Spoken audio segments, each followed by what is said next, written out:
Gledali ste me s visine dok sam padao u mrak.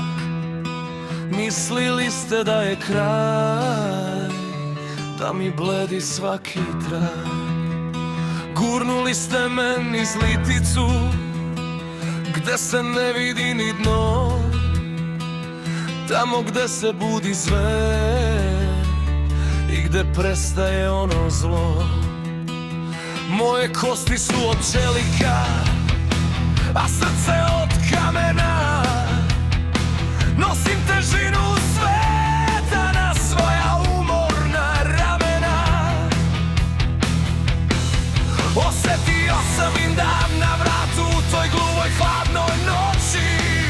Čuo sam im pesmu smrti, verovali su da neću proći. Ali Vuk prepozna Vuka po mirisu i po bolu. Ja nisam bio plen, ja sam tražio svoju ulogu. Nisam molio za milost, niti krio svoje rane. Čekao sam samo čas da moje sunce svane. Bacite me vukovima, ja se ne bojim mraka. Vratit ću se kao vođa, jači od svakog koraka.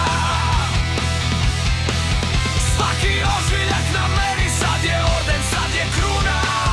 Ja sam eko planine, ja sam ona, oluja puna.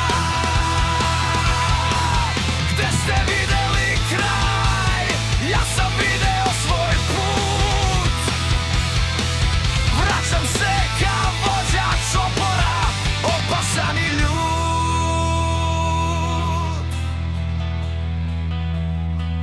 Samo onaj isti čopor koji je režao na mene prati moje tragove i čuva moje senke.